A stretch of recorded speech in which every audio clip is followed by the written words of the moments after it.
राधे राधे भक्तों। भगवान श्री हरि विष्णु ने धर्म की रक्षा हेतु हर काल में अवतार लिया है।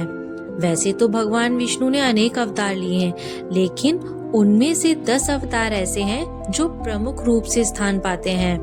आज हम विष्णु के उन 10 अवतारों के बारे में चर्चा करेंगे। भगवान विष्णु ने पहला अवतार मत्स्य अवतार लिया, यानी मछली का रूप। कथा के अनुसार एक बार प्रलय महापानी आने वाला था। दैत्य हयग्रीव वेदों को छिपा ले गया था। तभी विष्णु ने मत्स्य रूप लेकर वेदों को वापस लाया ताकि सृष्टि आगे बढ़ सके। उन्होंने मनु को नाव के सहारे जीवों के साथ सुरक्षित स्थान पर पहुंचाया और नई सृष्टि की शुरुआत की। श्री हरि ने दूसरा अवतार लिया, कूर्म अवतार, यानी कछुए का रूप। एक बार देवता और दैत्य अमृत प्राप्त करने के लिए समुद्र मंथन कर रहे थे। पर्वत मंदराचल मथानी बनाया गया, लेकिन वह समुद्र में धंसने लगा। विष्णु ने विशाल कछुए का रूप धरा और पर्वत को अपनी पीठ पर संभाल लिया। इस प्रकार मंथन पूर्ण हुआ और इसी मंथन से अमृत और कई दिव्य रत्न निकले। तीसरा अवतार भगवान विष्णु ने वराह अवतार लिया, यानी सूकर रूप। एक बार दैत्य हिरण्याक्ष ने पृथ्वी को नीचे पाताल में ले जाकर छिपा दिया था। विष्णु ने वराह रूप में जाकर पृथ्वी को खोजा और उसे जल से ऊपर उठाकर अपने स्थान पर वापस स्थापित किया। पृथ्वी भूमि देवी की रक्षा करने के लिए उन्होंने दैत्य का सामना किया और धर्म की रक्षा की। ये था वराह अवतार। विष्णु का चौथा अवतार हुआ नरसिंह अवतार, आधा मनुष्य आधा सिंह। दैत्यराज हिरण्यकश्यप ने वरदान पाया था कि उसे मनुष्य, पशु, दिन रात, अंदर बाहर कहीं भी कोई मार न सके। उसका पुत्र प्रहलाद भगवान विष्णु का बहुत बड़ा भक्त था। इसी कारण वह प्रहलाद पर बहुत अत्याचार करता था। विष्णु भगवान ने नरसिंह रूप लिया, जो न पूरी तरह मनुष्य था न ही पशु, और ऐसी स्थिति में प्रकट हुए जो वरदान की सीमाओं में नहीं आती थीं। उन्होंने भक्त प्रहलाद की रक्षा की और अहंकार का अंत किया। भगवान का पांचवा अवतार हुआ वामन अवतार, मतलब पौना ब्राह्मण। असुर राज बलि बहुत शक्तिशाली हो चुका था। विष्णु ने एक छोटे ब्राह्मण बालक के रूप में उससे 3 कदम भूमि मांगी। पहले कदम में जमीन, दूसरे कदम में आकाश नाप लिया, तीसरे कदम के लिए जगह ही नहीं बची तो बलि ने स्वयं अपना सिर प्रस्तुत किया।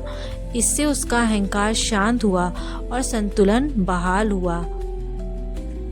विष्णु भगवान का छठा अवतार हुए परशुराम अवतार। परशुराम को विष्णु का अवतार माना जाता है। जब पृथ्वी भारी अत्याचारों से भर गई थी, तब विष्णु ने परशुराम अवतार के रूप में जन्म लिया। कई अति अहंकारी क्षत्रिय राजाओं के कारण जनता परेशान थी। परशुराम ने धर्म, न्याय और संतुलन कायम करने के लिए इन अत्याचारों को समाप्त किया। वे ब्राह्मण और योद्धा दोनों रूपों के प्रतीक माने जाते हैं। 7वां अवतार भगवान विष्णु ने राम अवतार लिया।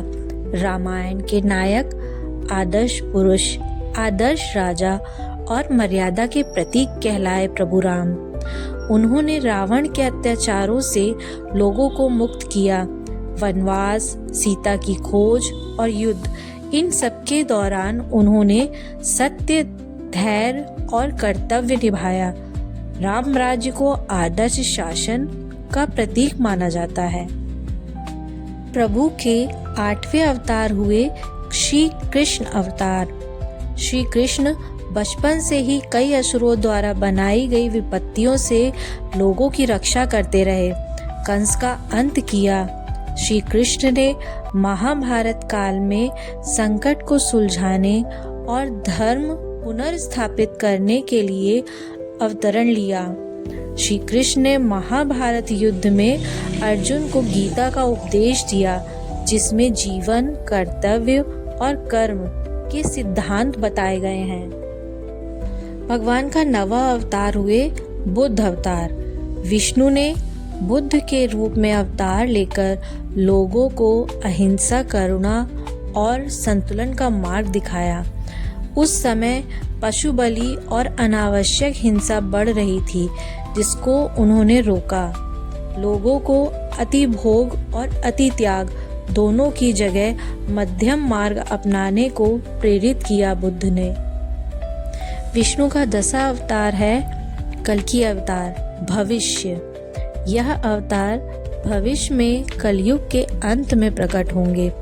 जब संसार में अधर्म बहुत बढ़ जाएगा, तब वे प्रकट होकर न्याय और संतुलन स्थापित करेंगे।